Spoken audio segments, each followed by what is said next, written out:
late to work, who gives a fuck? It's your life, bitch!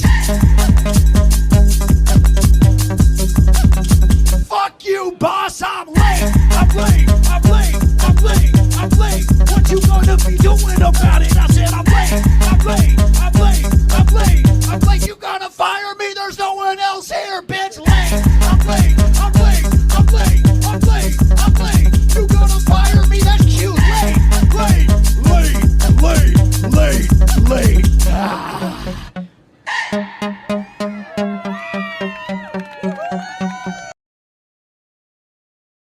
Which one's the best crypto asset? Well, Bitcoin's the best crypto asset. Okay. What's the second best? There is no second best. There's no second best crypto asset. There's a crypto asset. It's called Bitcoin, right? Right? There's no second best. Okay. It's not like, man. Thank goodness.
which one's the best crypto asset? Well, Bitcoin's the best crypto asset. Okay. What's the second best? There is no second best. There's no second best crypto asset. There's a crypto asset. It's called Bitcoin, right?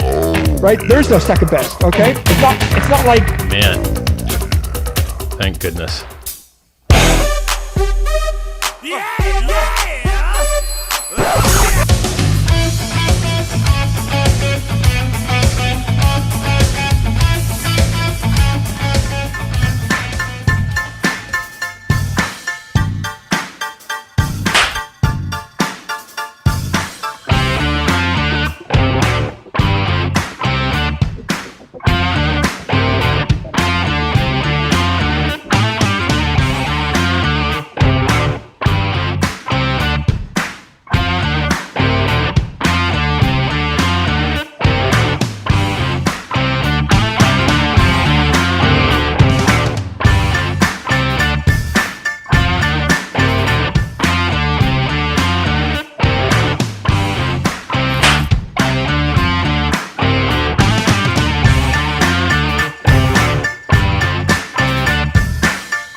Welcome to the Hex Late Show. It's 43 OG here with you on a Tuesday evening. How is everyone? It's 2024. It's a brand new year. Hopefully this year we we do better than last year. Which shouldn't be too hard, hey? It shouldn't be too hard to do better than we did last year. But before I do anything else, let me just crack open this ice cold can of Schweppes blood orange and mango flavored mineral water.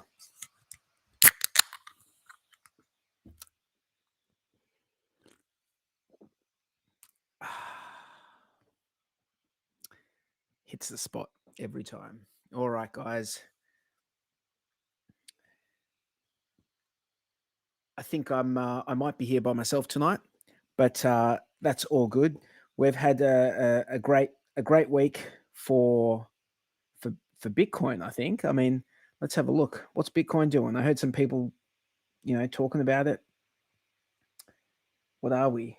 We're over the $45,000 US dollar mark, which is great. It's good to see Bitcoin continuing to pump, to do well. It got sold down from about 45,550 down to 45,250, and then has pumped back up to 45,433, which is what I'm looking at the moment. I am looking at a wrapped BTC though on Ethereum. But yeah, that's great news. That's great news. I always like seeing Bitcoin pump. If we see Bitcoin pump, then it means we might see Ethereum also pump, and if we see Ethereum pump, then we can see Richard Hart ecosystem coins pump, which is what I'm looking forward to at some stage in the future. Don't know if or when it's going to happen, but I don't think we're going to have. Well, it's hard to say, but I don't think we're going to have another year like we did in 2023. I think 2024 is looking up and up. That's just what it seems like to me. Just historically speaking. If you look back at charts, it doesn't seem that things continue on this trajectory. When you've got all the boxes ticked that things like Hex do have ticked, which is one of the biggest things that we have is we have a fantastic community, and a part of that community are you guys in the chat right now. Thanks for coming along, by the way. Let me go see who's turned up tonight. We've got Maxi Cabby, we've got Hi Ho Hex, Clintrons, what's up? We've got Red Squirrel, what's going on, brother? Retrostatic, how are ya? Hookers and Cocaine, The Coin, Miss Crypto JSY. Yeah, so thanks for coming along, guys. Appreciate it. And first cab off the rank, let me just bring up this article, which was posted on the Australian ABC news website. Give me a second. Let me just bring it up. And it is, will consumers have to pay to access cash or face a future without banknotes? That's the title there. So yeah, let's get stuck into this one. What do you guys think? Do you think that it would be reasonable to have to pay a fee to use cash? Do you think that would be reasonable? So we already pay a fee to use the digital payments, like your credit card. I guess you can do most banks will allow you to do an EFT, like an electronic funds transfer, which is free. That's in Australia.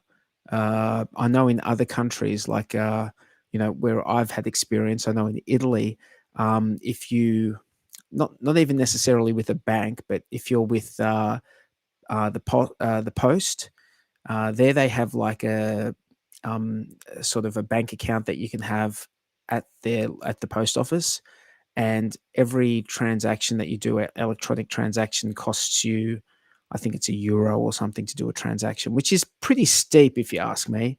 It's pretty steep to have to pay €1 to do a transaction. Like you might need to send someone 10 or 20 euros and you've got to pay like 5% of that. Yeah, it seems pretty unreasonable for something that's, but yeah, look, that's sort of the experience I've had in Italy when it comes to fees and the like. But I mean, if you want a disincentive to use cash, yeah, like definitely put a fee in there for using cash. If you want to disincentivize it, yeah. But I don't know if that's the right way for us to go. Like, you know, I think if we're trying to de-incentivize people to use cash, we sort of don't need to do that because people have been going that way themselves. Like, let's be honest, it is, people find it more convenient to use a card. They certainly do, to the point where they're willing to eat a charge, which most of the time is just incorporated into the price of the good or service you're buying. So you're not charged an extra percentage. But there are some places that do charge you an extra like 1.5% or 2% surcharge to pay with a credit card or to pay with a card, full stop. And I always feel like those places, those businesses are sort of, you know, trying to get you to pay in cash if they can. They prefer you to pay in cash. But, you know, to me, it just seems like silly. Like the whole point of cash is you just have it and then you can just, like, it's a unit of account. Like it's a medium of exchange. So you can just use it to pay for whatever. There shouldn't be any extra fees on top of it, you know? It all depends on what happens with the banks, whether they are going to continue allowing us to, you know, withdraw and deposit cash, because it doesn't look like that's the way we're going. It does not look like that's the way we're going right now. But let me bring up this article here on the website, and there's a little video here that will play. But we can see here that cash payments in this little graph here have, since 2007, have gone down. So we're not talking like a very big amount of time. Like we really are talking the last 15 years. And we've gone down a lot. Like in-person payments have gone down from what looks like just under 70% of in-person payments were in 2007 were in cash. And now it looks like, you know, we'd be lucky to be, you know, 15%. So that's a huge shift in 15 years. And I mean, I don't think it's a good shift. It's definitely more, I think it's a function of the card payments being more convenient for people. I don't think it's better. I think we should always have that option to pay in cash and use cash. A lot of you will remember very recently, very recently, in Australia, there was a Optus, which is one of our internet telecommunications, big telecommunications companies that operate in Australia. They went down for a day, I think, or something along those lines. It was some sort of outage, and people could not do electronic payments. They didn't have the internet.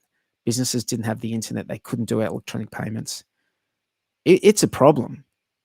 That's a problem to have that happen. So let's like, I acknowledge how convenient electronic payments are. They absolutely are convenient, but we should always have contingency plans. And I think cash should always remain as a contingency plan for people. I think it's always worth having having some cash. I think it's always worth having some cash. Yeah, for sure. But let's watch this clip. I don't think it's very long.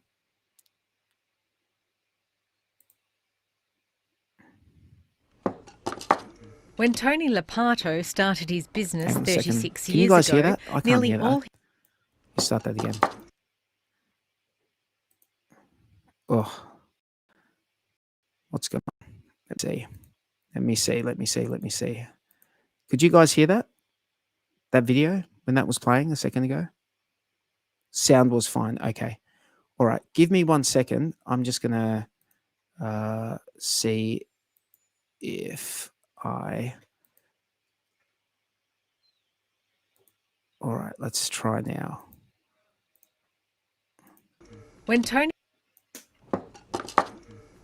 Lopato started his business 36 years ago, nearly all his customers paid with banknotes. Cash or card? Just cash, mate. Cash. Johnny Cash. It's good to see you. In those days, it was probably 95% cash, and then you had checks. Whereas now, we probably do 95% cards and 5% cash. It's a reality playing out across the country. Whatever the customer want to pay, so that's fine for us. Like, we go to a lot of weddings and birthdays and we give cash as a gift. I'm just an old-fashioned girl. I sort of fear, I guess, a society that we don't have cash in. In 2007, 69% of Australians use cash to transact. That's fallen to 13% in 2022. The use of cheque has also plummeted and is being phased out. Card payments now make up 76% of all payments. That's putting financial pressure on companies like Armaguard that transport cash. The Reserve Bank is going to have to step in and take some action to guarantee that these companies can survive and that cash can still remain as part of the economy. Reserve Bank Governor Michelle Bullock has warned about the economics of keeping cash circulating in the economy and questioned whether Australians in future may have to pay a fee to use banknotes. For now, she says, if businesses did start charging people, there'd be very big backlash. Halal butcher and grocer Hanidi Rabah says her older migrant customers would be outraged. People are very funny, even about a little surcharge. I can only imagine what that will do if they tell them they have to pay more to use their own cash. For now, cash is still king for Sam. Nassim Khadem, ABC News.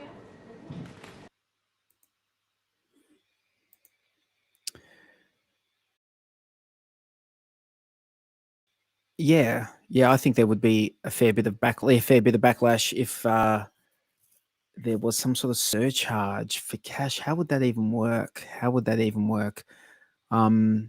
Yeah, I definitely would not be a fan of that. I don't think many people would be a fan of that. And why do we need? Like, the question is, why do we need a government to say, hey, let's put a surcharge on? Like, why do we need a government? Why can't we just let the market decide if there needs to be a surcharge on cash? Like, why does a government, or not even a government, but like, why does a central bank governor need to bring it up?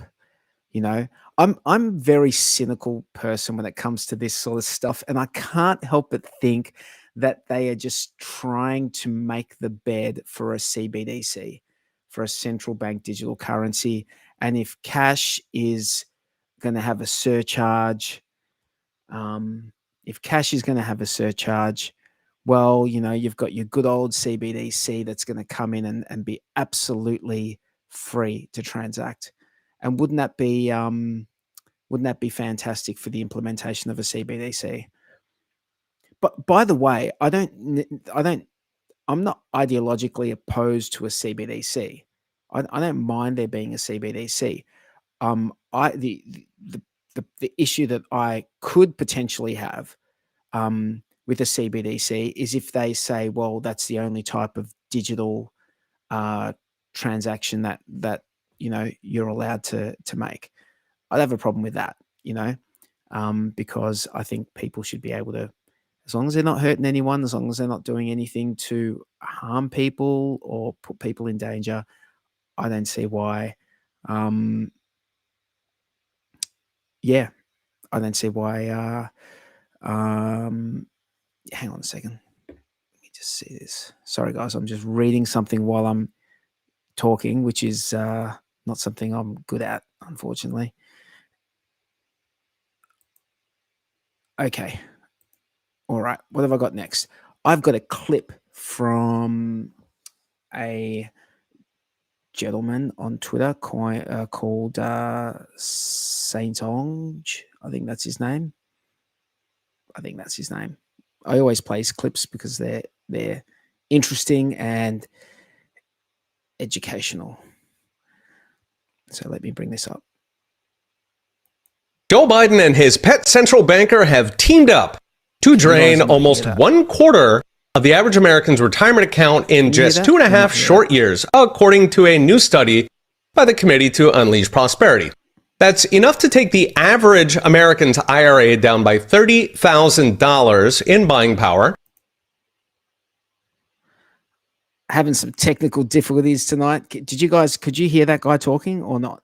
Because if not, then I'll have to jump back to the start and try and find out why. Why, oh, why?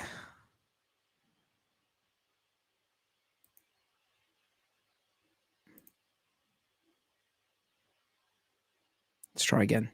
Joe Biden and his pet central banker have teamed up to drain almost 1/4 of the average American's retirement account in just 2.5 short years, according to a new study by the Committee to Unleash Prosperity. That's enough to take the average American's IRA down by $30,000 in buying power.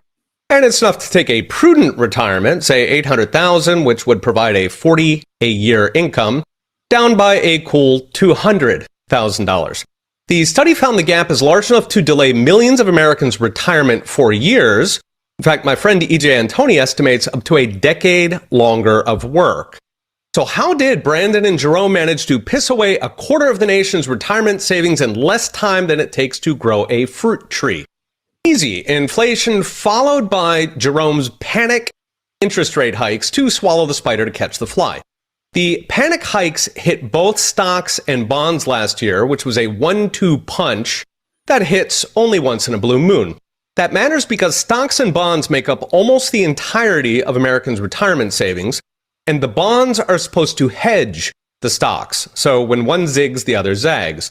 Alas, 2022 was Joe and Jerome's perfect storm. In fact, it was the worst year for bonds since at least 1928. This alone knocked out 13% of the average retirement account, so about $17,000. $1 trillion gone in the twinkle of Joe Biden's beady little Fed appointments. The fun did not stop there as inflation went to work on what's next, diluting it like water into wine. So even if your retirement account miraculously showed a gain, it doesn't buy nearly what it used to.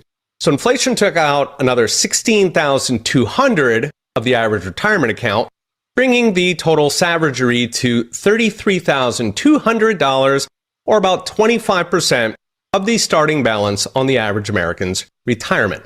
Keep in mind, Americans did not save that much to begin with. We haven't really saved since Nixon broke the gold standard, and Biden and Powell just lopped off 1/4.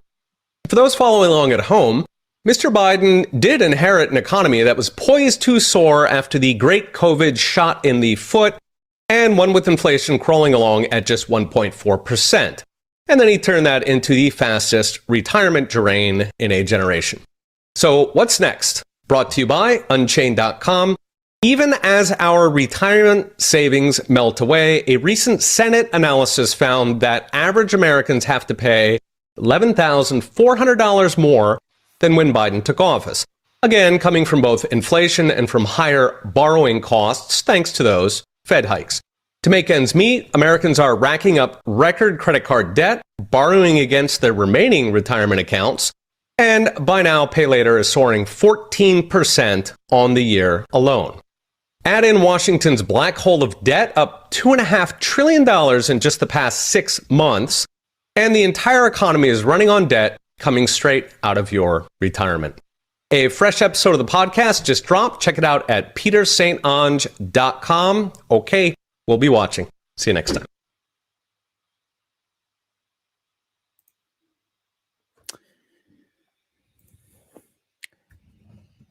It's interesting it's interesting. I mean, I would think that the same sort of thing is going on here in Australia.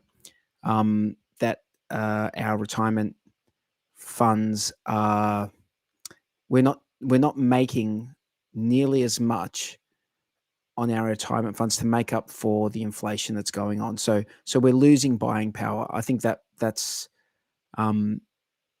seems pretty obvious at this point in time.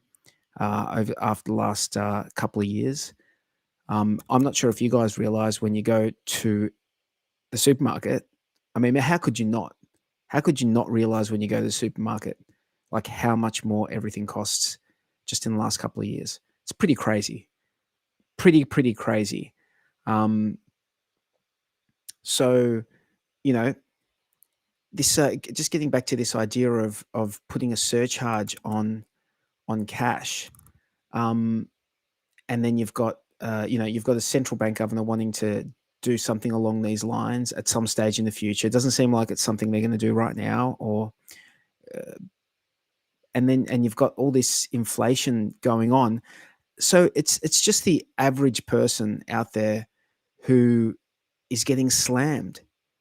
Like what like how is this good? Like everyone is just getting sort of taxed more in one form or another, whether it's through inflation or at some stage in the future, fees on extra fees just to spend your own money.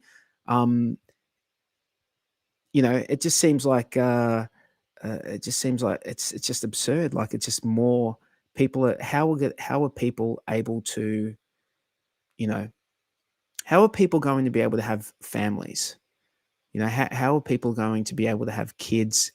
How are they going to be able to afford to, afford to live in a house and pay rent, or buy a house, pay a mortgage, if everything is just spiraling out of control in this way? And it's a difficult question. It's a difficult question, and that, in my opinion, it just comes back to inflating of the inflation of the money supply, and this is why I think a lot of us are in crypto, because it's almost like our hedge. It's our way of trying to hedge against all this madness and all this craziness that central banks and governments are putting us through. But that, in their defense, they inherited, well, to quote, is it Billy Joel? We didn't start the fire. Is it Billy Joel? We didn't start the fire. So they're just, and I'm not going to put up much of a defense for them, but they inherited the system that they're currently, that is being run. They inherited it, and they don't know any better. They're just doing what everyone has done for living memory. This started so long ago that everyone who's in power nowadays, this is all they've ever known. So what's interesting about crypto? What's interesting about Bitcoin? What's interesting about Ethereum? What's interesting about things like PulseChain, which is a better, it may not be more expensive, it may not have as many users, but it's better. It's better than Ethereum. It is better, in my opinion.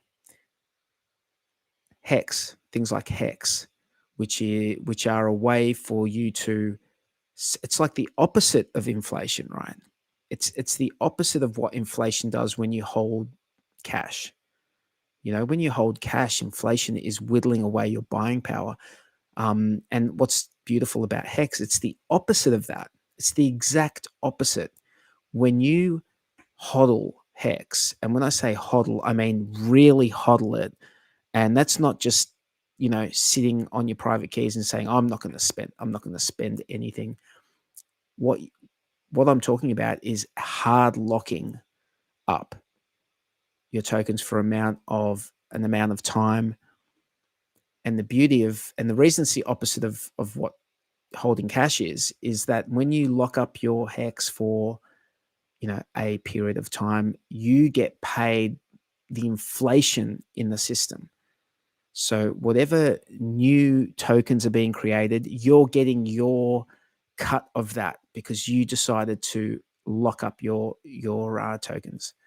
So that is, I mean, this Hex is just a very interesting part of this fledgling system that is Bitcoin, crypto. It's just it's an interesting part, a new part.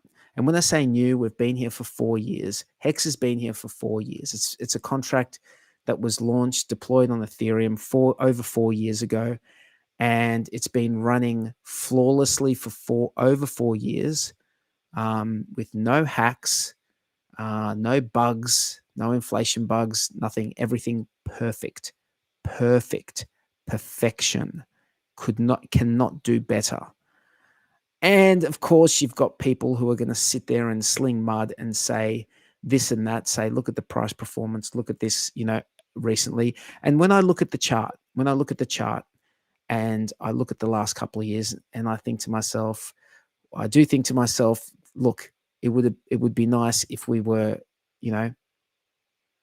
if we were doing better than where we are right now. However, that could just be an opportunity rather than something that's negative. And considering where we are in the cycle, considering that all sorts of things are popping off left, right, and center, it's sort of hard to know what's going to happen. But I feel very positive about Hex and PulseChain as holding their place in the DeFi, in the crypto DeFi ecosystem.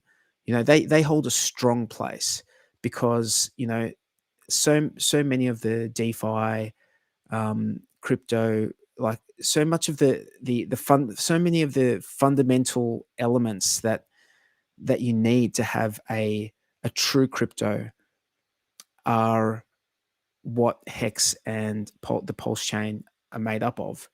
Like those components are fundamental to how these this code was put together and what they are trying to achieve. Let me just go to the website go.hex.com, which is the, let me just bring it up.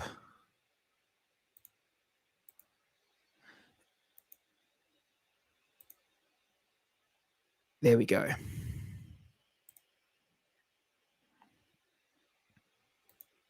Okay, so you get to this website, you're going to be like, what am I looking at?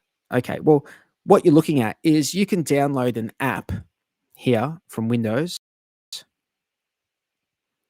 for Windows, and there's all these other ones here, but most people are just going to have Windows or a Mac.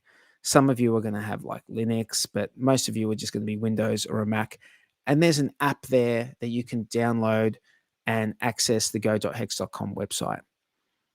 And that is code that you're going to run on your computer yourself. You're not going to a website like to interact with the contract, the Hex contract. You're going to run the code on your own computer. Download the up-to-date version of the software and run it locally on your computer, which is fantastic for decentralization. It's fantastic for censorship resistance as well. Like it's very difficult for anyone to get in between you and the Hex contract if you're running the code on your own computer. Now, does everyone need to go there? Does everyone need to do it this way? If you feel comfortable doing it that way, if you're comfortable with running an application on your own computer, then I would say go for it. You might get an error or something that Windows throws up because it's being more careful. Well, what it's doing is it's being, it's going to tell you that there's a problem, perhaps. But in my experience, I haven't had any problems whatsoever. It's been perfect. I do get the error when it comes up. I just click through and just load it anyway. It's absolutely fine. Now, there's a website called Hex Scout. And if we're going to talk about people using Hex, then this is a fantastic onboarding website. It's got everything you could possibly need to get started out in Hex. It's got here one-stop Hex management right here. You can get started. It takes you in. It gives you, you choose your investment, what you're willing to invest here, and it tells you how, you can go about doing it. You can click through here. Fantastic website, hexscout.com. Another website which I'm a big fan of is gopulse.com. Here we can see all the important, the main RH ecosystem tokens. We've got Pulse, we've got PulseX, we've got Inc, we've got Hex. There's also, and this Hex is Hex on PulseChain, but there's also eHex, which is the Hex on Ethereum, which was, because there's two hexes. It's Hex on Ethereum, it's Hex on PulseChain. They have separate values.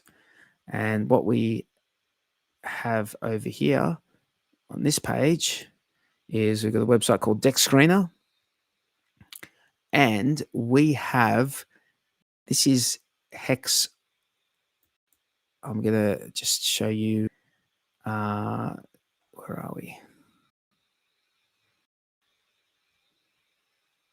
Okay, so this is the ratio of the price of Hex on Ethereum to the Pulse chain Hex, right? And this started it was in May, really, when this this chart started in June. It started June, but Hex on Pulse chain started in 12th of May.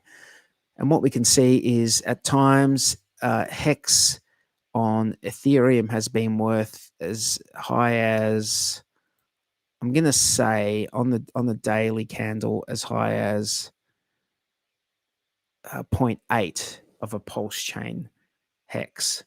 Right now, Hex on Ethereum is sitting at 0.571 of a Pulse chain Hex. So yeah, that fluctuates. That show between the two fluctuates. They are separate markets. They are not the same, but they do. They are running the exact same copy of the Hex code because it all started from a fork a while back. All right.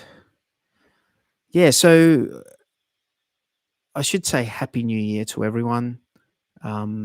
Happy 2024. I did mention it at the start of this stream that, we're looking forward to a good 2024, a prosperous 2024. I hope that everyone has good fortune and is blessed with lots of nice things in their life. Let's have a look at what else we've got going on at the moment. I am here by myself this evening. It's not my usual. It's not my usual deal. I usually have someone to bounce ideas off, but tonight I'm just having a look at what what's happening with the chart. What else can I have a look at? There was something else I did bring up and I just can't. I'm having trouble with this website. I was looking at hexstats.today. Oh, there we go. Let me bring this website up. This is one of my favorites because it's just got all the data.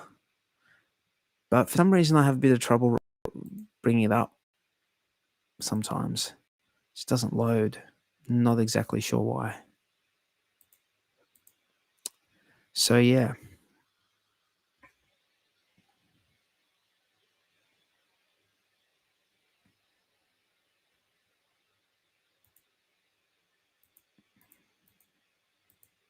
There we go.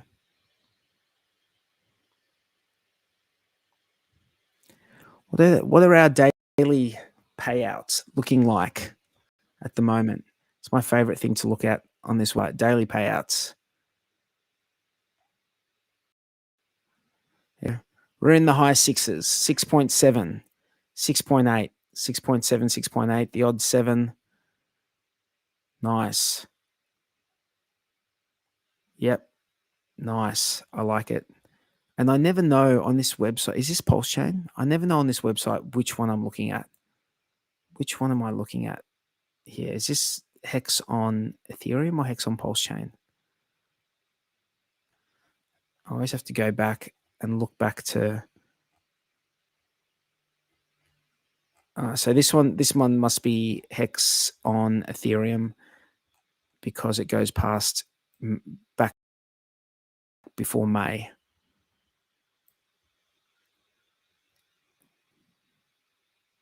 And this one's, we're going all the way back here. Look at that. Look at that. Back in April 2020, the daily payout was 1.7 hex, 1.7 hex per T-share. 1.7 hex per T-share daily payout. And by January 2021, we were sitting at about high fives. High fives. So we've gone up a 1 hex per T-share in the last 2 years. Nice. Nice. Now let's have a look at PulseChain. I wonder if PulseChain's much different. It's probably sitting around the same. Yep, high. Oh, that's a big one. What happened on PulseChain? That's a big daily payout. That one there, 9.8. Yes, on the 1st of the 1st. Very nice. What do we have? Some early end stake penalties go through. What happened? I wonder why that happened.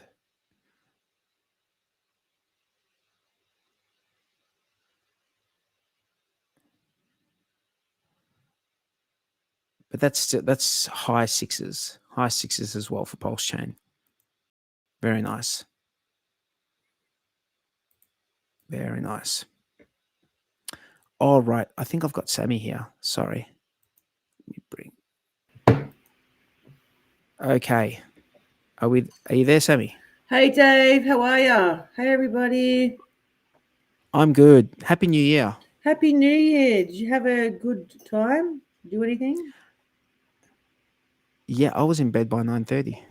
I wasn't far behind you. Well, I wouldn't have been far behind you. My dog was going crazy at all the fireworks, so I had a late night, but I was a bit of a loner, but intentionally because I worked New Year's Eve and New Year's Day, but that's all right. The show must go on.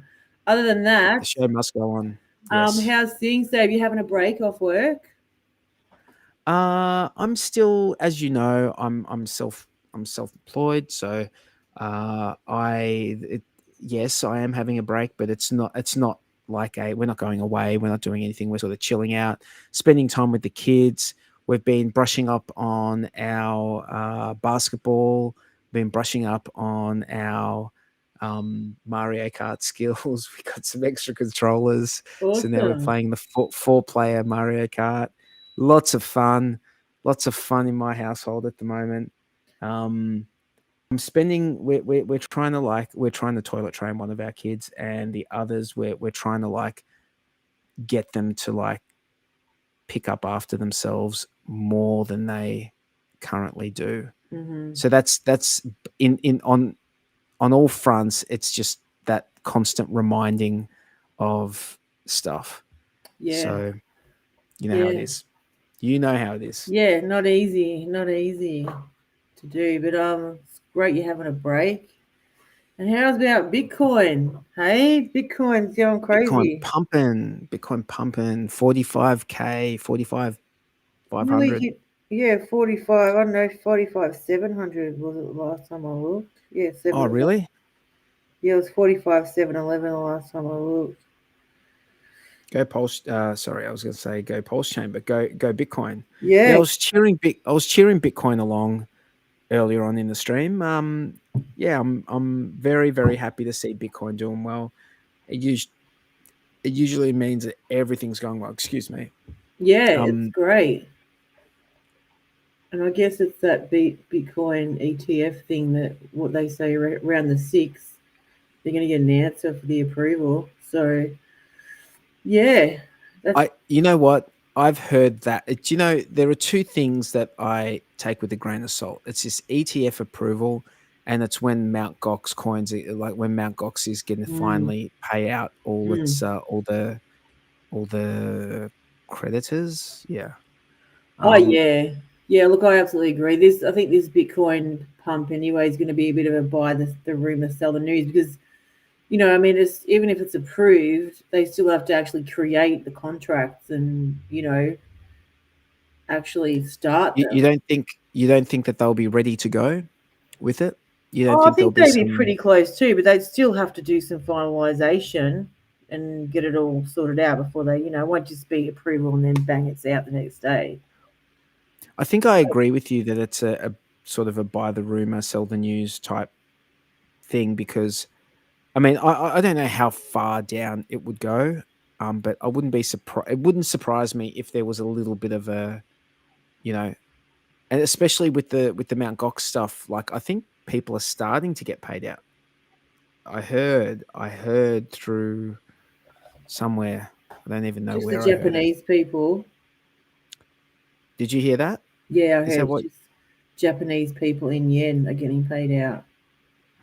Right. So some of those that might actually pump Bitcoin, you know, because if it depends what's going on with the actual, because at some point someone had Bitcoin, or there is Bitcoin in a wallet somewhere.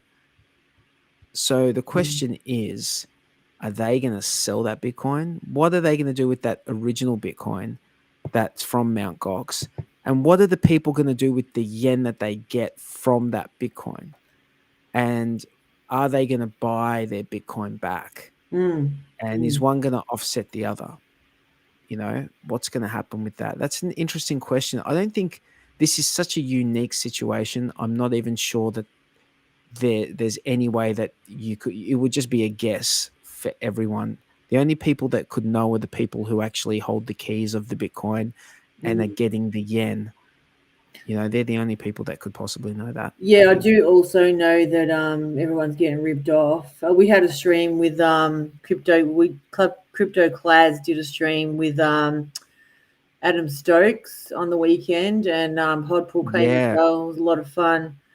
That was awesome. But even Adam was saying that they're, you know, basically getting ripped off. I mean, you know, you think back then buying a Bitcoin, I mean, why, you know, you'd be bloody fuming to look at the price today and look back at you bought you know, Bitcoin for a couple of dollars, and they're only giving you what, $400 per Bitcoin.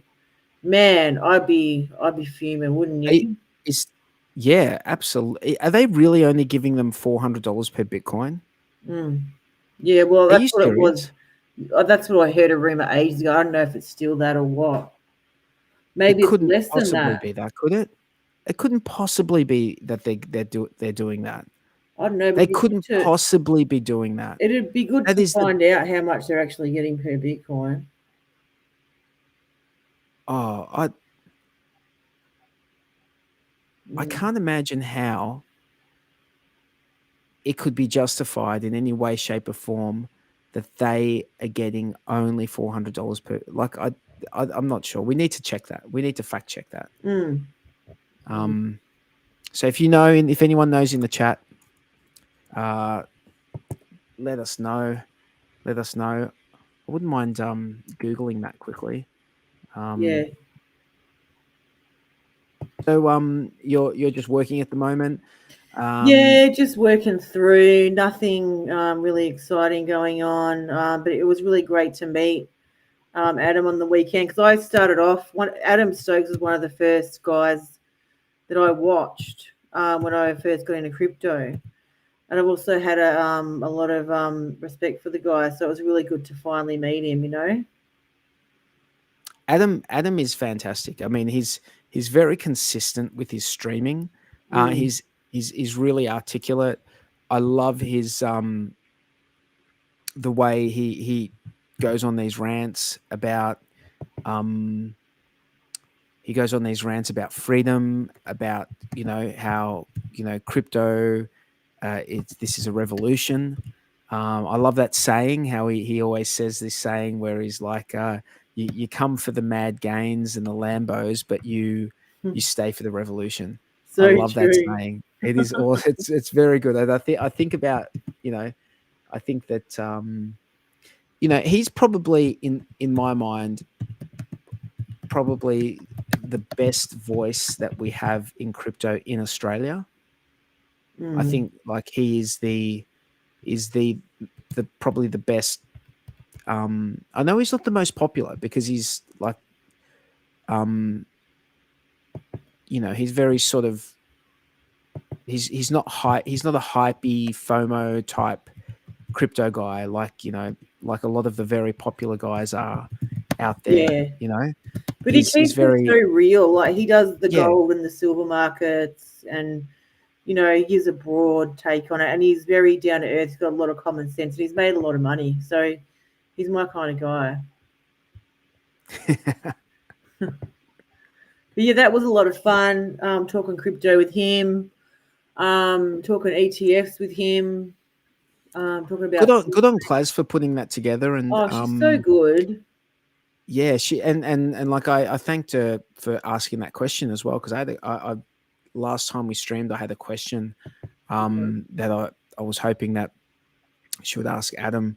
It was just a general question that I know that he always talks about the ATO and their what they tell us, their guidance and what we should be doing, and I just wanted to know his opinion on that and liquid loans, and it was, so thanks Claz for asking that question. Yeah, thanks Claz. Claz is so good. You're so clever, Claz, and she does such a good job of hosting, and she's always so professional. Her thumbnails are just awesome, and she always gets heaps of views on her videos, and she's always fun to be with. So yeah, it's been a lot of fun. And you got to meet Claz for the first time. Was it the first time at the Hex Sydney meetup, which you organised a few months back? Yeah, I got to meet Claz and Doza up in Sydney. Yeah, it was a lot of fun, and they're super nice, and it was just cool to hang out with them and all the Hexicans for the weekend. And I can't wait to do it again, when price starts pumping again. I'm sure there'll be more meetups, When is the price going to start pumping, Sammy? Well, one of my new favourite guys who's almost impressed me as much as Richard Ha is a guy called TY Crypto on TikTok. And he's very level-headed. He's not crazy like Richard, but he's very smart and he's made a lot of money. Happy New Year, Retrostratic and everyone, and Clintrons and everyone in the chat. He's an American guy. He's a family man. He's made a lot of money on crypto, and he's made his family and friends a lot of money. But he basically tells you down the T what to do. So that being said, I've learned a lot from him lately because I've been watching heaps of his TikToks. But there's a good point made that over the last bull run, Ethereum didn't break out until the January of 2021. And then it wasn't till November it hit the all-time high. So I would think, because PulseChain is a copy of Ethereum, right? Yeah. We would expect to have a similar sort of behavior in the market. So if we expected a similar sort of behavior, you're looking at, it won't be about like 11 months. It'll start really, breaking out if it did what Ethereum did in the last bull market. Who knows? It's so hard, isn't it? I mean, I think over the last, how long have we been streaming? So we started I started with Unwrecked in 2020 in June, July, and Blue Bum came on very soon after, like he was maybe late July, August. And Why did I even bring that up? Oh man, I'm so tired. Oh yeah. And you didn't even work today, you bludger, and you're tired. No, wait. I didn't work today. I woke up late as well. And how's the weather today? Hang on. Let me. Go, I want to try. ahead. I want to try and catch my thought. What were we talking? What exactly were we saying just before that? We're talking about when is PulseChain going to break out, and a good point to make is that once PulseChain breaks out, we could see all the hexes and everything else break out following that behavior. Yeah. So in the time that we've been streaming since mid 2020, we have done so many scenarios that follow that same sort of template of thinking, which is to say, hey, this thing has done this in this way, and this thing is so similar, it could also do the same thing in that way. I don't know how often it's played out in that way, like where it's like ended up being the same thing. And look, it might end up being the same thing because you just don't know. But the crypto market is so unpredictable. But one thing that I've noticed, and this is just anecdotally, like I haven't got like a spreadsheet of examples where this has happened, but just anecdotally, I've noticed that when everyone's on board with like a narrative, that narrative like doesn't seem to play out. So the question, have you noticed that? Like, everyone thinks, oh, this is going to happen here, or this is going to, even like with girls the and macro. boys. Yeah, it's never going to happen. Everyone thinks they're going to get rich in this bull run. They're not, because you got to know how to get out of there and make money without the price dumping on you before you sell out. Like, you've got to know how to dollar cost average out. You can buy crypto and hold it and think you're rich, but selling it's another thing. And even everyone, who got into the sacrifices, oh, we're going to make so much money, we're going to be so rich. Look what happened. What, PulseChain, is it 3x? Hey, I told everyone that I told about, that PulseChain was coming out and the people that decided to sacrifice and all that stuff. I told everyone that I thought, this is in the group of people that I know, I told all of them that, look, I think that it's like 2 to 3 year sort of minimum type. Just look at what, like, and this is another example of me doing exactly what I was telling you about a second ago. I'm saying, like, look at Ethereum, right? It did 2.5 years for a 10,000x, right? So I'm just like, I'm not saying that it will do a 10,000x. I don't know what it can do. It's hard to say.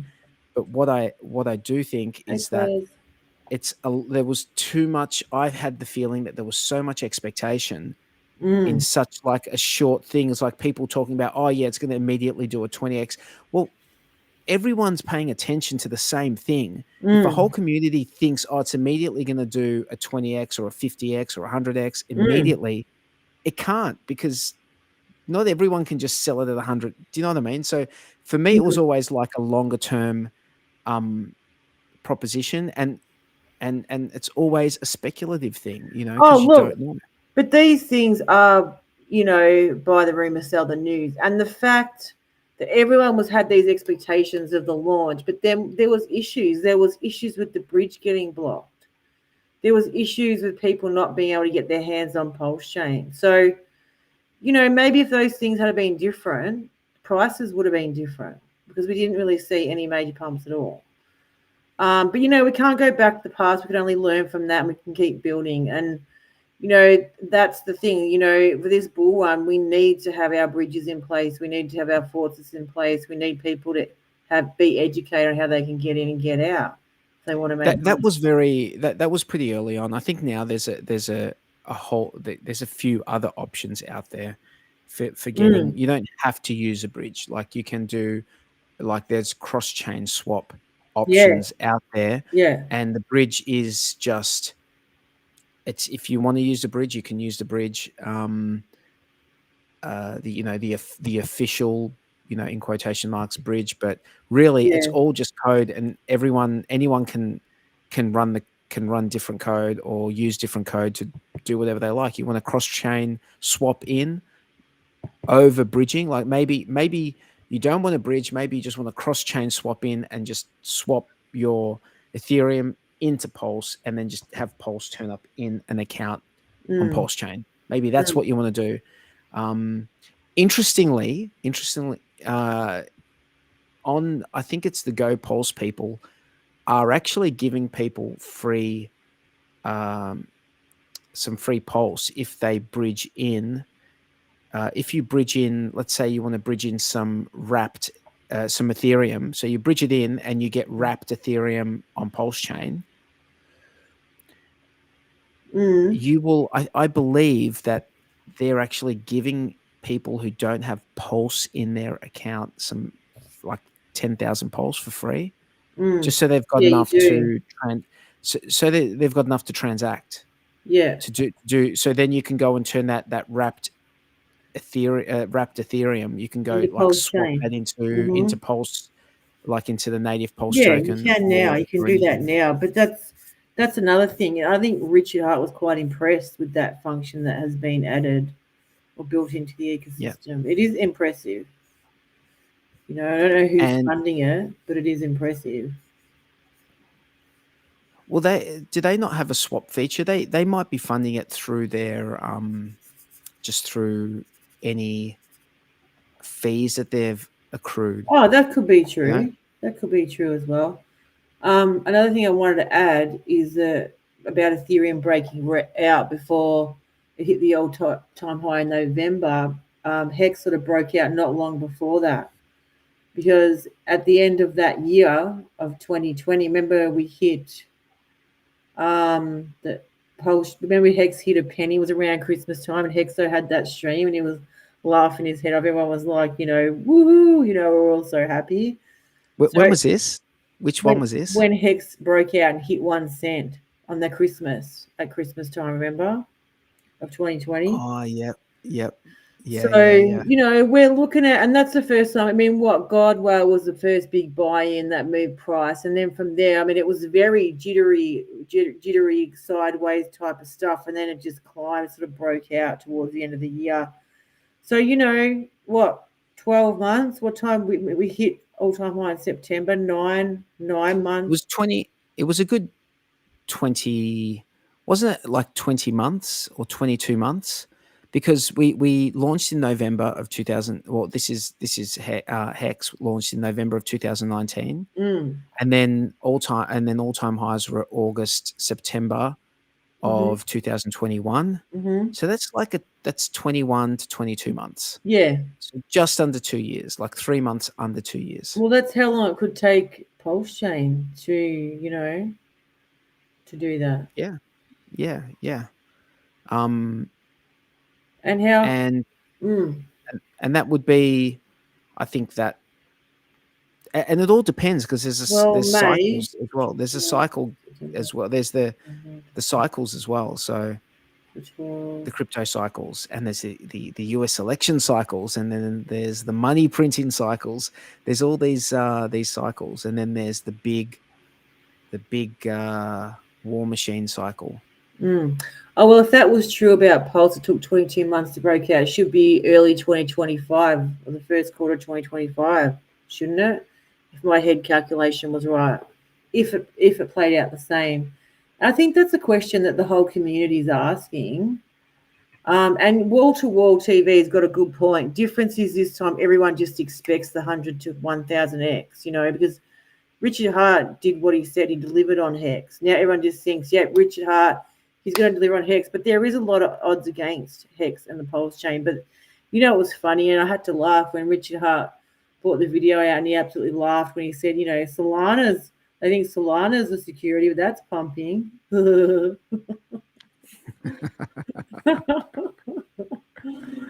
know, it makes me laugh. There's all sorts of there's all sorts of stuff pumping. All you have to do is look at charts, look at like things that are pumping, things that pump.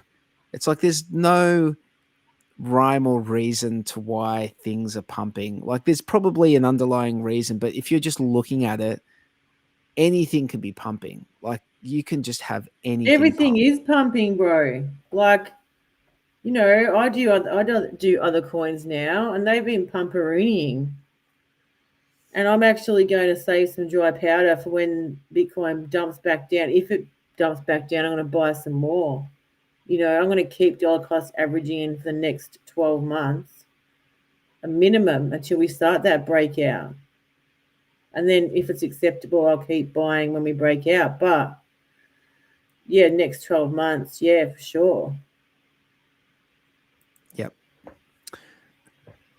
Well, I continue to be a fan of Hex and what it does. I think that I believe that if you're in crypto, you and this is not financial advice, but I'm a fan of Hex, and I think that if you're in crypto, that Hex is a very, very interesting proposition. Yeah. Just the whole way that, you know, the staking, the long-term mindset of it. I really, really like that aspect of it, and it's unique because of that. And there's nothing else that is like it. Now, you know, I'm not. This is the Hex Late Show, so I don't like come on here and you know, talk about other random stuff just because it's not really, you know, what the show's about. But at the same time, I think people should be free to do whatever they want. I just think that you know, Hex and Pulse are going to be good propositions long term. You know? Yeah, absolutely. I'm still a Hexagon, and my biggest holdings are Hex and Pulse. But you know, I have diversified, and I love crypto. A lot of other projects. Whether I'm a sellout of, you know, Hex, no, I'm not. You know, I'm still here. I'm still live on Twitter. I'm still, you know, streaming and stuff like that. But I've noticed there's a lot of people on Twitter who are calling others sellouts and, you know, getting mad at Hexicans because the OGs have disappeared. Yeah, that is happening. There's a lot of people that are shilling other stuff, getting into other stuff. I'm with RGS. I'm with RGS on this one. And there's a lot of people in Hex who made a lot of money who are just sitting back now, just watching, taking it all in. They don't need this fame, if you call it, this fake fame or attention. They don't need that. They've made a lot of money and they just sit back and they watch it all. You know, they watch a lot of people fight each other in the community because, I mean, realistically, some of the posts I saw KDP talk about how much she's been threatened, especially by other influencers in this community. I saw Rags to Richards also say he's been threatened and his family been threatened by people in the community. I've also seen, yes, my friend Sammy have death threats from people in this community. So for me, a lot of people take a step back. People are disgusting. Well, it's in our community. And 43. It's been here for a long time. It's disgusting. It's disgusting. I mean, why would anyone? Why would you? This is YouTube. You know, La La Land. Why is anyone doing death threats? That's the thing. Silly. I can't even remember when it wasn't a thing. Like, ever since I've been in the community, I've known people to get them, and usually it wasn't from Hex community members, but now it is. And you'll see. Look them up. Look at Rags to Riches timeline. Look at KDP's today. My friend Sammy made a post ages ago, but I know people who get very aggressive threats to them and their family. I've had people, you know, get threats of their life and their families from people outside the community.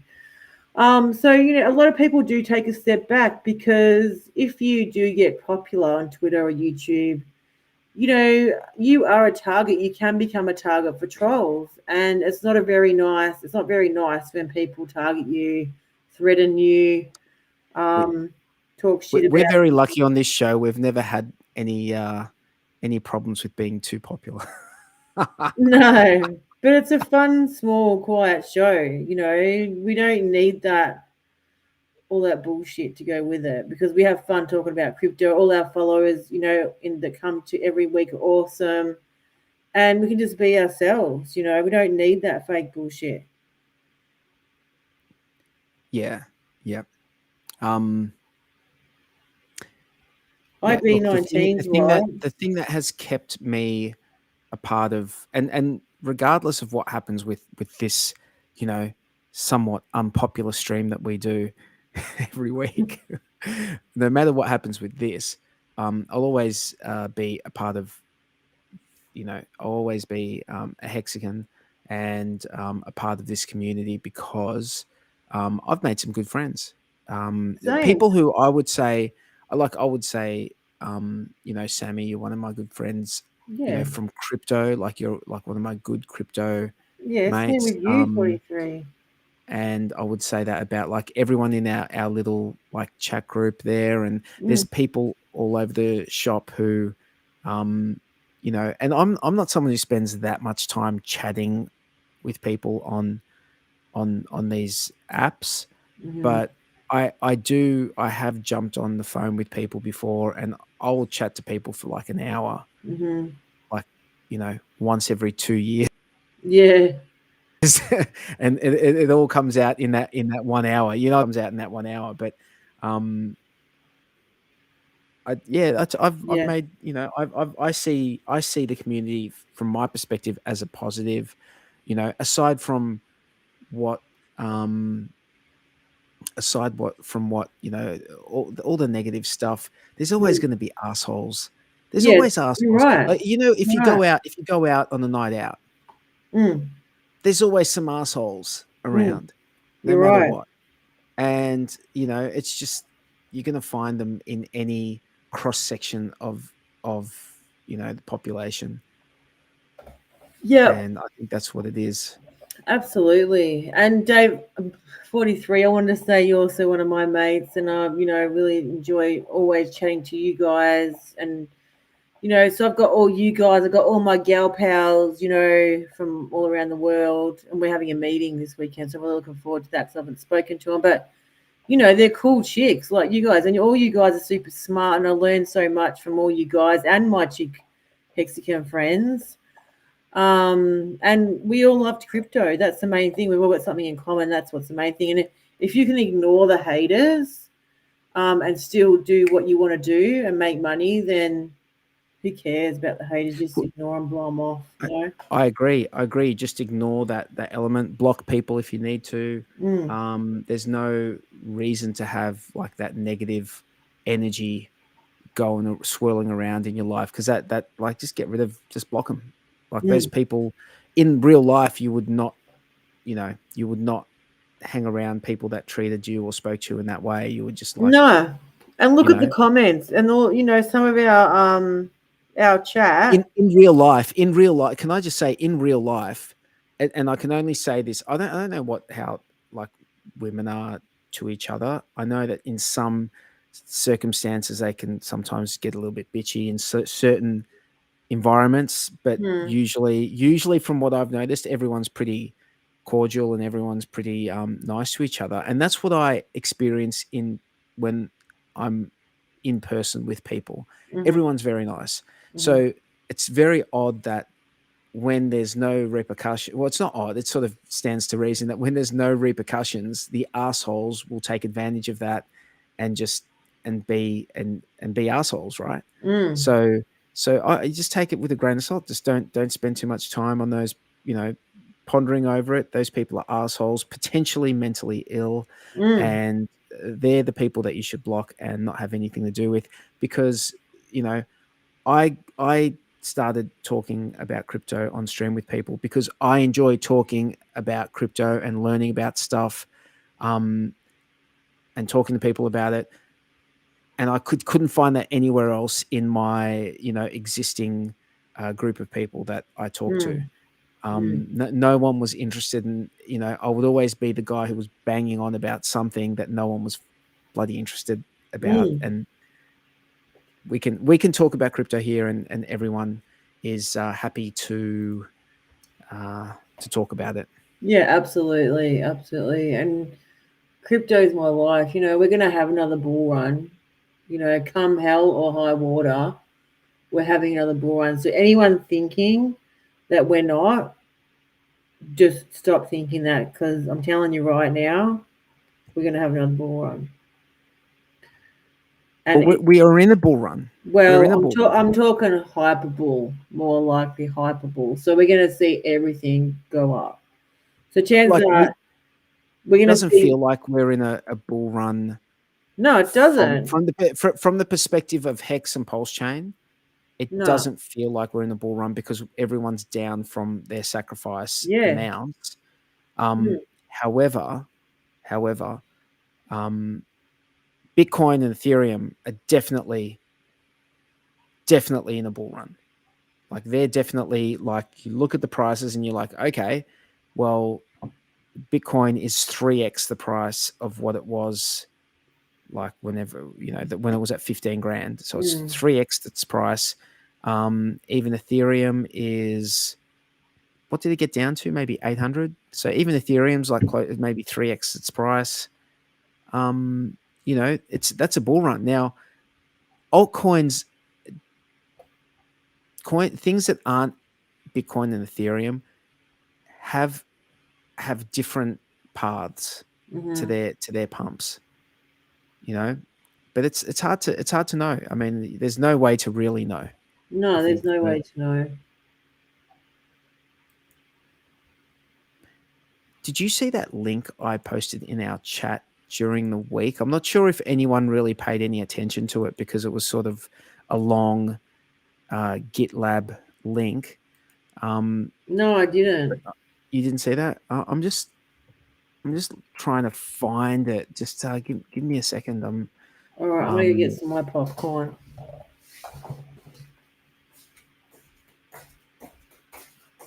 Yeah, so it was in relation to a Vitalik Buterin post, and it was about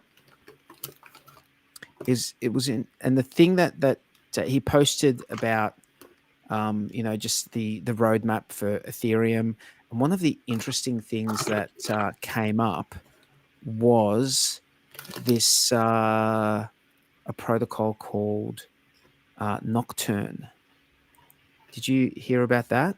No, but that roadmap that Vitalik had looked like a spaghetti highway intersection. Like, I took one look and I looked away. I'm sure it makes sense to him. Hey, this is the best popcorn ever, and you buy it at Woolworths.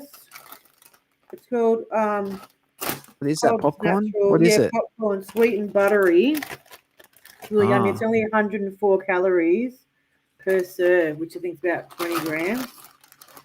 But yeah, if you haven't tried it, try it. How many like kernels of corn is 20 grams? It's probably about 4. I don't know, but this is a 20 gram. This is a 20 gram packet here. So it is quite a lot of popcorn because it's so light in 20 grams. You can eat a lot. Yep. Make up 20 grams. And there's a lot of fat and they taste awesome. So try them out. I'm a bit hungry tonight.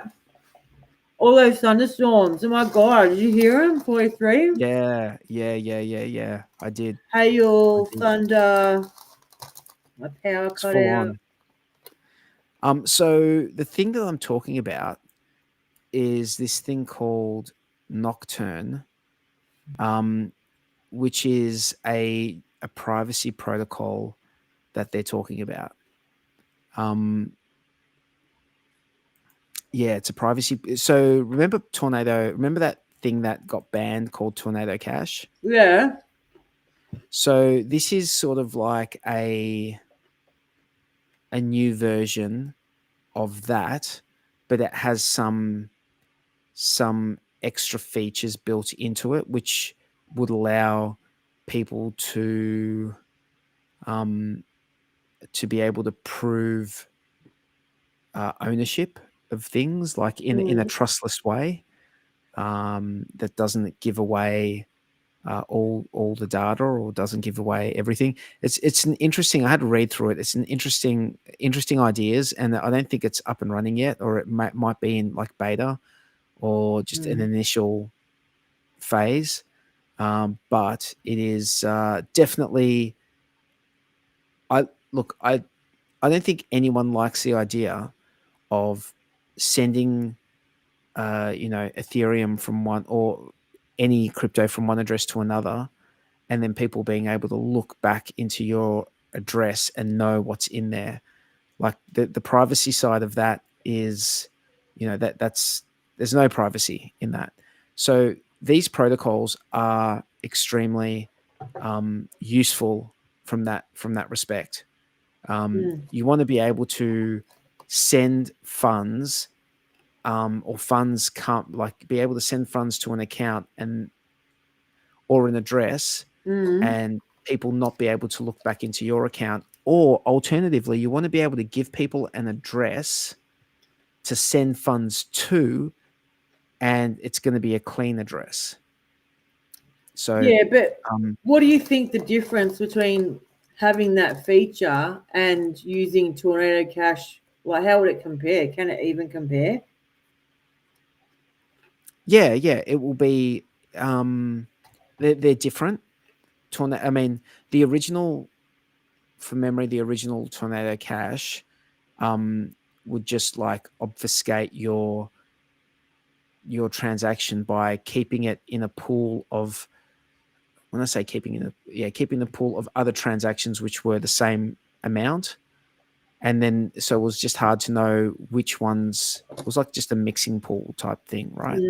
And that's probably technically not exactly what it was, but that's how I'm going to explain it here. Well, I heard there's a mixing pool on PulseChain at the moment. Oh, really?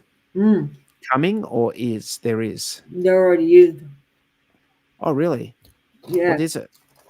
But they call it staking, but it's actually a mixing, because you're actually like putting a crypto in this one contract, but then you can send it to any address that you want to send it. So yeah, but a friend told me about it the other night, but I didn't really take much notice, because I said to him, yeah, but we're going to go to jail if we use it.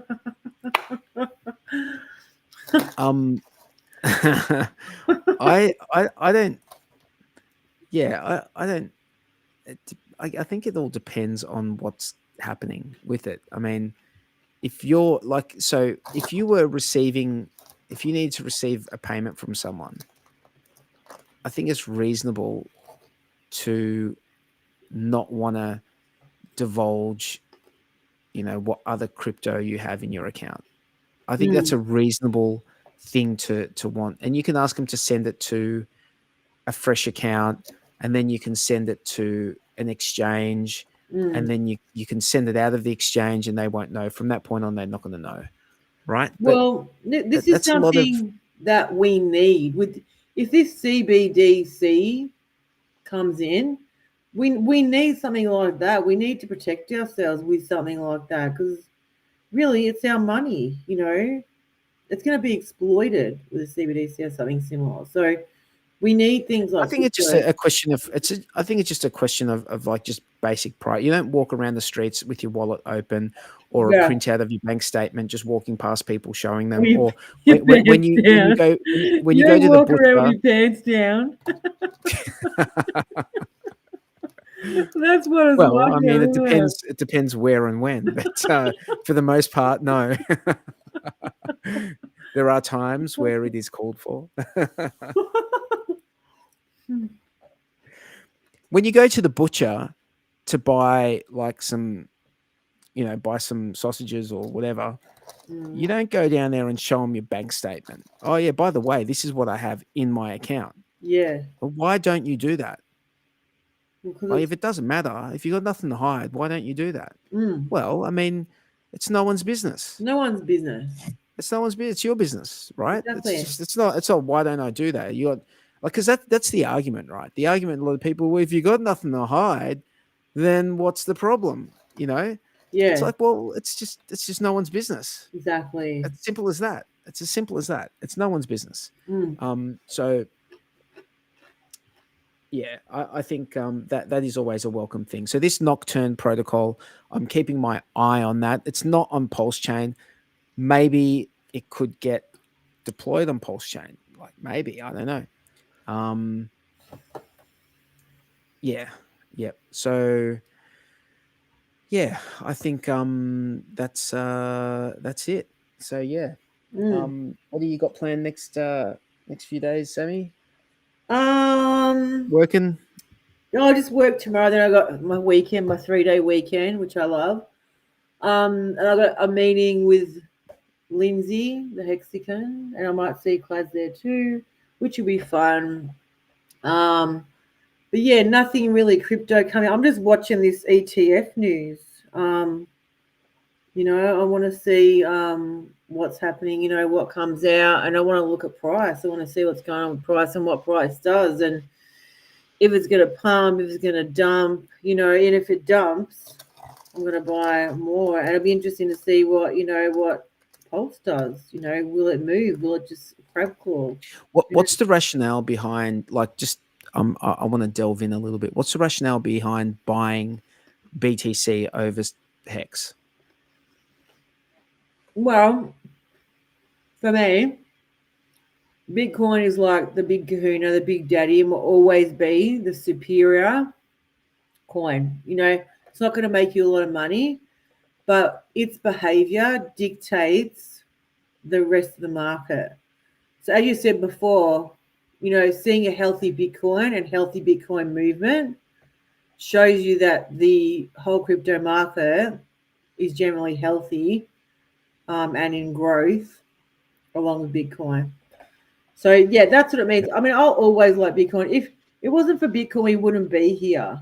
So, I mean, look, we're going to do way more X's on Pulse and Hex than we will do in Bitcoin now. Well, that's sort of my angle that I'm thinking. Like, you know, when I have, you know, I've got to be honest. My last DCA was when we had like a dip, like a little while back. It might have been like a month or two ago. I don't remember exactly when it was, but it was like we had a dip, and I sort of bought the dip. Yeah. And I haven't DCA'd, like I haven't been DCAing. But when I look at the chart and I look at, like, when I look at, let's say, for example, BTC, and I say, okay, well, BTC is at 45 grand. Even if it drops down to 30 grand, right? Even if it did that and it dumped down to 30 grand, how many X's and you're able to like get it at 30 grand, how many X's could it do from there? And why am I buying the crypto? I'm buying the crypto because I want to make something out of it, right? So I sort of feel like, from what this is just my train of thought. So don't take this as if this is some sort of, you know, I'm looking into the future of what is going to happen. I don't know what's going to happen, but this is the way I'm justifying my behavior. Yeah. And you should justify like you and everyone else should justify their own behavior by doing their own research, but not following what I'm saying. I'm just explaining what I'm doing, how I'm coming to my conclusion.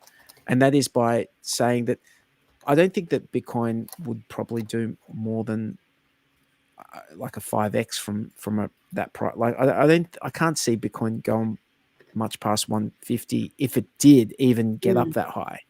You know, so let's just say, so that would be like a 5x. On the other hand, I look at Hex and I think, well, I feel like Hex can easily do a 5x, like very, very easily, and very easily even do a 10x, 20x, like that. That's sort of way more possible. Yeah, Hex could. I reckon Hex could 100x. And the reason, and that is why, from my perspective, anything I have to deploy, I will be doing. I think that is the right thing. But you know, this is the Hex Late Show. What else do you think I'm gonna say? I mean, that's why I do the stream, because I see the potential. Yeah. Oh, look. For me, Hex and Pulse, is different. I mean, look, the man behind it is a very, very smart man. And for me, it was always that pulled me in there, because if anyone's smart at crypto, Richard Hart, I watched him call the 20K Christmas, and that was a year before he even bought Hex out. So, well, it was 2 years, because that was before 2000. He called it end of 2017. Yeah. And then it run up 20K. And then he launched Hex in 2019. The guy's got talent. 2 years. He's basically told you he's got superpowers. He's told you he saw the collapse of FTX, Celsius, and all the other ones. He warned you, told everyone. And for me, that side of it interests me. And I know Richard Hart has got so much potential and capability, yet like a lot of other cryptos, founders, things like that, he's chastised for telling the truth and warning people about scams, and his intellect. You know, he's brought out a great cryptocurrency, and you know it went up 10,000x with a lot of odds against it. You know, the coin market crap bullshit. You know, all the haters, the listings off exchanges or no listings on exchange. We shouldn't forget that. We should not forget that Hex did a 10,000x. That is a really good point, Sammy. We should never forget that Hex did a 10,000x with everything stacked against it, and no, like, with gatekeeping left, right, and center. But that's part of the reason that I'm not phased too much by the stuff. Like, obviously, it's not the ideal situation to have the website, like the websites show you, like, from a marketing perspective, it's not the ideal situation to have the websites the way they are. That's not from a market, because they could look better. They could just look better. You could have the same, like, option to download, download the code and run it locally, but it could just look better. It could just look more aesthetically pleasing. It could look like a crypto website that, you know, look, if you go to like Uniswap, for example, Uniswap on the page, like halfway down or towards the bottom of the page on the Uniswap website, it's got, download the app. Now, I'm not sure if that's going to take you to like an iPhone or an Android like store, or whether it's an app for your desktop or not. I'm not sure what that link is. But if the websites actually looked aesthetically pleasing and had like an option to download the app, the download the Hex app to stake your Hex, that would be, like, in my mind, superior to, you know, just having, that'd be like, awesome. That'd be awesome. Very cookie cutter type thing. But I guess the positive thing is, Sammy, is that there's a lot of room for improvement, right? With those websites. And then there's also, we need the word to get out. We need exchange listings so people do be able to get out. I know we've got Coast and we've got a couple other ways, but we need more. We need to educate and like, look at B Roots. Like, B Roots basically killed it. He went on Ram Man and basically told everyone it's a layer one with so much potential. It's like a sleeping giant, and the price pumped because B Roots is a legend. I don't care, love him, hate him. To me, B Roots has been a really good advocate for the whole ecosystem and is doing great things for PulseChain. I mean, to get on Ram Man show, you have to be pretty popular. Yeah, I saw that. Yeah. I saw that. He was saying that he thought Pulse will do well in the next run. I've never like really followed his stuff. I don't really follow many people's stuff, to be honest, though. It's not like it's you know, I'm against any. I just don't, you know, don't really follow any of that stuff. But yeah. Sorry, I've been eating like most of this strength. I don't know. It must be the weather. I've been so hungry today. Yeah, it must be the thunder. You've been hungry today? No, Are you still on your diet? I've been. Oh no, my wife and I took a week off just for Christmas and New Year's. You can't. It's like you can do like the diets over Christmas and New Year's, but like it's just all this cruel and unusual punishment for no reason. It's like, okay, I'll set myself back a couple of weeks. But you do over Christmas. I have. I know. I can feel it in my body that I have. But yeah, it's the weather too. Like, our summer's late. Everywhere else in Australia has had their summer except for us here in Melbourne. It's been cold here. It's been cold. Melbourne has been cold until today. Even today, I mean, I noticed like in the afternoon, I was like, I'm sweating. Like, what? I'm just sitting here. Why am I sweating? And it's like, oh yeah, it's 27 degrees. Yeah. Yeah. So was there anything that you wanted to touch on before we wrap it up? No, not really. I just wanted to come on and say hello. I've been busy 43. I had to go get the kid from work, and Thanks for coming on, Sammy. I really appreciate you coming on. It's my pleasure. It's good to talk. I've got to get up at 6 o'clock for work tomorrow too. But I just wanted to stop in and say hi and say hi to everyone in chat. But yeah, the crypto system, to me, the ecosystem is looking great. It's nice and healthy. We're still, a long way away from that hyper bull. There's still buying opportunities to get in, Yeah, and let me just say, where is it? Let me bring it up. People were talking about Hex Scout before, but let me just bring up Go Pulse website, and we can see on Go Pulse that at the moment we're at 0.6 of the SAC rate for Pulse. So that's I guess from that perspective, that seems like a good, there's opportunities around. PulseX is 0.16. Is that 16 or 18? It's 162. I need to make this, I need to zoom in a bit. There we go. And Hex on PulseChain is 0.8 of a cent, 0.888 of a cent. Gee. And and Hex on PulseChain and Hex on Ethereum together are 1.38 cents. So there's still plenty of opportunity right now. But this is the thing: if you've been watching anything out there that's pumping, things can, in the matter of 2 weeks, things can do like 10x's, 8x's in 2 weeks, like very, very quickly. Things can, and that's what happens in crypto all the time. Is that going to happen with Hex and Pulse? Who knows? But as far as like having the basis and having like true DeFi as a part of what constitutes these cryptos, they're right there. They're right there. But we've seen the price go down the last, say, 24 hours, because I know that Pulse was over the 0.0006 mark yesterday, right? But we've got in the States, the Americans have tax time coming out, which is a possibility that they could have taken money out for taxes.